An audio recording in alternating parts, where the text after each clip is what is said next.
সামনেই যেহেতু গুরু পূর্ণিমা, তা গুরু পূর্ণিমার দিন কোন খাবারগুলো থেকে বিরত থাকবেন সেটাই আজকের ভিডিওর মাধ্যমে বিস্তারিতভাবে আলোচনা করব। এই খাবারগুলো খেলে আপনি নিজে হাতেই কিন্তু নিজের সংসারে চরম দুঃখ, দারিদ্রতা, বিপর্যয়, অর্থাভাব এবং রোগ সমস্ত কিছু কিন্তু আপনি নিজে হাতে ডেকে আনবেন। তাই সমস্ত কিছু থেকে বিরত থাকবেন, সেই সম্পর্কে কিন্তু আজকের ভিডিওর মাধ্যমে তুলে ধরার চেষ্টা করব। স্কিপ না করে ভিডিওটা দেখার অনুরোধ রইল।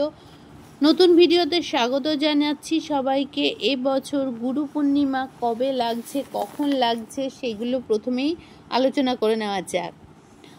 9 জুলাই 2025 এবং 24 আষাঢ় 1432 বুধবার রাত্রি 1:23 লাগবে পূর্ণিমা তিথি এবং সমাপ্তি হবে 10 জুলাই 2025 25 আষাঢ় বৃহস্পতিবার রাত্রি 2:34।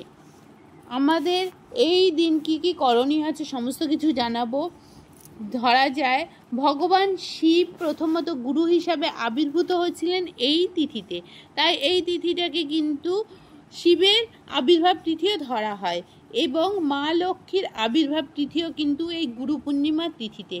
তাই আমাদের হিন্দু শাস্ত্র মতে যে বাড়িতে শিব, ভগবান বিষ্ণু এবং মা লক্ষ্মী বিরাজমান, সেই সংসারে কিন্তু সুখ সমৃদ্ধি কিন্তু ভরে ওঠে। শিব হচ্ছে আমাদের সৃষ্টি এবং ধ্বংসের দেবতা এবং ভগবান বিষ্ণু হলো পালনকর্তা। মা লক্ষ্মী হলো সমৃদ্ধি এবং অর্থের দেবী, সম্পদের দেবী। তাই এই তিন দেবতারা যে বাড়িতে বিরাজ করে সেখানে কিন্তু কোনো অশান্তি থাকে না। সূর্য কিন্তু বিষ্ণুর আরেক রূপ, তাই সূর্য হচ্ছে পদ্ম হচ্ছে সূর্যের প্রতীক। বিষ্ণুর হাতে কিন্তু পদ্ম থাকে এবং বিষ্ণুর শক্তি হিসাবে কিন্তু মা লক্ষ্মীর হাতেও পদ্ম বিরাজমান। হিন্দু শাস্ত্র মতে কিন্তু ঋষি ব্যাসদেবের জন্মতিথি হিসাবে এই বিশেষ দিনটাকে ধরা হয়, তাই এটাকে কিন্তু ব্যাস পূর্ণিমাও বলা হয়, গুরু পূর্ণিমাও বলা হয়ে থাকে।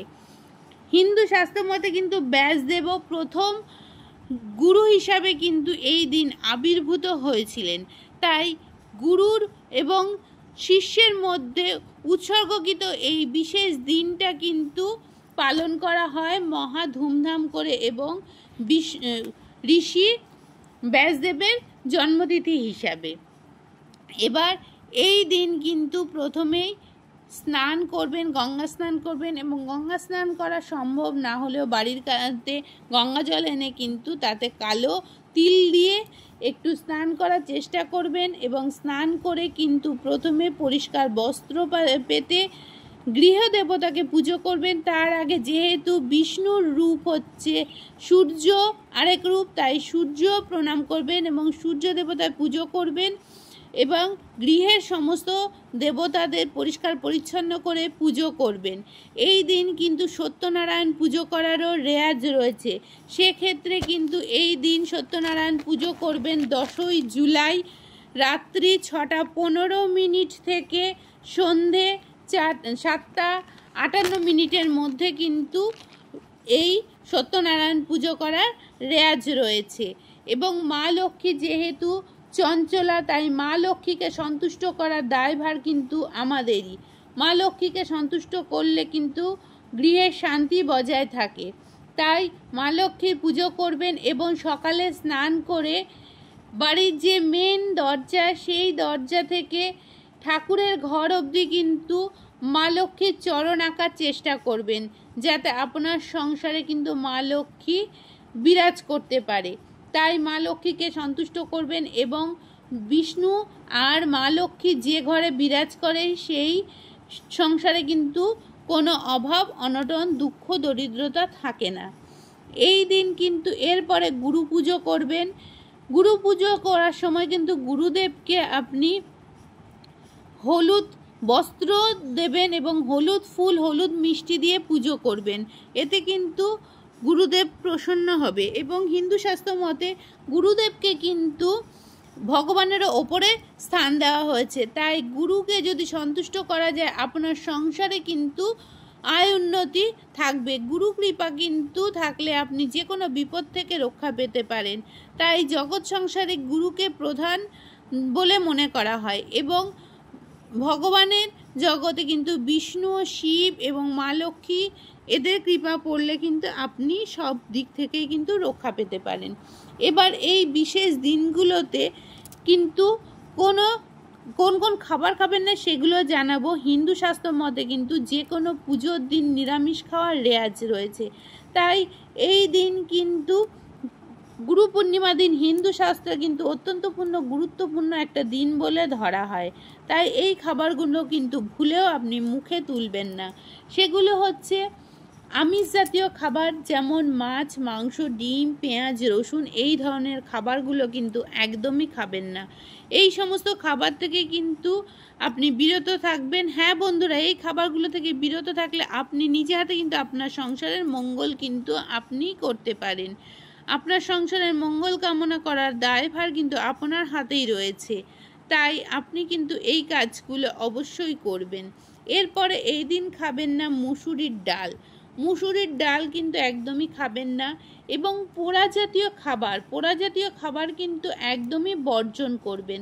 সেগুলোর মধ্যে রয়েছে রুটি, এবং যারা পোড়া সবজি খান সমস্ত কিছু কিন্তু বর্জন করবেন। এতে কিন্তু আপনার সংসারে আপনি কিন্তু উন্নতি করতে পারবেন। পোড়া জাতীয় খাবার কিন্তু কোনো উপবাসের দিন খাওয়ার রেওয়াজ নেই। তাই পোড়া জাতীয় খাবার থেকেও আপনি বিরত থাকবেন। এরপরে কিন্তু আপনি খাবেন না তেতো জাতীয় খাবার। তেতো জাতীয় খাবার খেলে কিন্তু যে আপনাকে রান্না করে দেবে তার সাথে কিন্তু গৃহে থাকা প্রত্যেকটা সদস্যের ঝগড়া ঝামেলায় কিন্তু জড়িয়ে যেতে পারেন। তাই তেতো জাতীয় খাবারের থেকেও কিন্তু এই দিন বিরত থাকবেন। এবং এই দিন কিন্তু আপনি একদম নেশা জাতীয় খাবার বর্জন করবেন। নেশা জাতীয় খাবারের মধ্যে মদ, বিড়ি, সিগারেট সমস্ত কিছু কিন্তু আপনি নিজে হাতে বর্জন করবেন এবং আপনার সামনে যদি কেউ থাকে তাকেও কিন্তু দেবেন না। এবং এই দিন কিন্তু আপনার বাড়িতে কোনো ব্যক্তি আসলে বা কোনো দরিদ্র মানুষকেও কিন্তু আঁশ জাতীয় খাবার দেবেন না। সেগুলো থেকে কিন্তু আপনি বিরত থাকবেন। এবং নানান রকমের নিয়মের মাধ্যমে কিন্তু আমরা সংসারের মঙ্গল করতে পারি। এরপরের জিনিসটা হচ্ছে বেগুন। বেগুন কিন্তু মহাপাপ খেলে এই দিন সনাতনী ধর্মে কিন্তু বেশ কিছু খাবার খাওয়া নিষিদ্ধ রয়েছে। এই দিন কিন্তু এই সময় কিন্তু বেগুনে পোকা লাগে এবং বেগুন খেলে কিন্তু আপনার শরীর এবং গৃহে কিন্তু অশান্তি বাঁধতে পারে, শরীর খারাপ হতে পারে। এবং বর্ষার সময় কিন্তু আরও একটা সবজি খাবেন না, সেটা হচ্ছে শাক। শাকেও কিন্তু এই সময় কীটনাশক বাসা বাঁধে, তাই কিন্তু শাক থেকেও বিরত থাকবেন। পোকামাকড় থাকার ফলে কিন্তু আপনার পেটের সমস্যা হতে পারে। আরও একটা সবজি সজনের ডাঁটা, এটাও কিন্তু এই গুরু পূর্ণিমার দিন খাবেন না। যেহেতু এই সময় বর্ষাকাল, প্রচুর পোকামাকড়ের কিন্তু উপদ্রব থাকে এই সময়, তাই এই সময় এই খাবারগুলো খেলে কিন্তু পেটের সমস্যা হতে পারে এবং নানান রকম রোগ জ্বালা যন্ত্রণায় আপনি ভুগতে পারেন। হ্যাঁ বন্ধুরা, নানান রকম রোগ জ্বালা যন্ত্রণায় ভুগলে আপনি যেমন ভুগবেন এবং আপনার পরিবারের প্রত্যেকটা মানুষও কিন্তু বিপদে পড়বে এবং প্রচুর অর্থ ক্ষয় হবে। তাই কিন্তু এই জিনিসগুলো একদমই খাবেন না। এবং এই সমস্ত খাবারগুলো থেকে আপনি যদি বিরত থাকতে পারেন তাহলে আপনার সংসারে কিন্তু বিরাজমান হবে অর্থ এবং শান্তি, সমস্ত কিছু আপনি কিন্তু শান্তিভাবে সংসার করতে পারবেন এবং বিষ্ণু ও মা লক্ষ্মীর কৃপা কিন্তু আপনার সংসারের ওপর সদাই বর্তমান থাকবে। তাই যদি গুরু আপনার সংসারে বিরাজ করে এবং মা লক্ষ্মী, বিষ্ণুদেব, শিব এরা যদি বিরাজ করে তাহলে কিন্তু আপনি অনায়াসে যে কোনো বিপদ থেকে নিজের সংসারকে রক্ষা করতে পারবেন। তাই এই বিশেষ দিনটাতে এই খাবারগুলো খাবেন না এবং এই দিন কিন্তু গৃহের দেবতাকেও কিন্তু কিছু মিষ্টি ভোগ দেবেন এবং এই দিন ভগবানকে সাধ্য হলে কিন্তু কিছু অন্য জিনিস যেমন পায়েস, খিচুড়ি, ভাজা, নানান রকম জিনিস রান্না করে দিতে পারেন। এবং অনেকের কিন্তু এই অন্ন জাতীয় জিনিস, শস্য জাতীয় জিনিস খাওয়া বারণ, তাই তারা কিন্তু এই গুরু পূর্ণিমার দিন অবশ্যই কিন্তু লুচি, সুজি, মিষ্টি, ফল এগুলো গ্রহণ করতে পারেন। এবং গুরু চরণে কিন্তু পুজো দেওয়ার পর গুরুর চরণ স্পর্শ করে আপনি তাদের কাছ থেকে আশীর্বাদ গ্রহণ করবেন এবং গুরুর কাছ থেকে কিছু জ্ঞান কিন্তু অর্জন করার চেষ্টা করবেন। গুরুর কাছ থেকে যদি আমরা সৎ কিছু বুদ্ধি বা জ্ঞান পাই, আমরা কিন্তু নিজেদের সংসারের মঙ্গল কামনা নিজেরাই করতে পারবো। তাই ভগবান যেমন আমাদের ওপরে মাথার ওপরে থাকেন, গুরুও সেরকম আমাদের মাথার ওপরে থাকেন। তার দয়া হলে সমস্ত কিছু থেকে আমরা রক্ষা পেতে পারি। তাই কিন্তু সকাল সন্ধে নিজের সংসারের মঙ্গল কামনার্থে গুরুর পুজো করার সাথে সাথে গুরুর প্রণাম মন্ত্র জপ করবেন। নির্জন জায়গায় কিছুটা সময় কিন্তু গুরুদের সাথে কাটাবেন এবং গুরুর পুজো করবেন।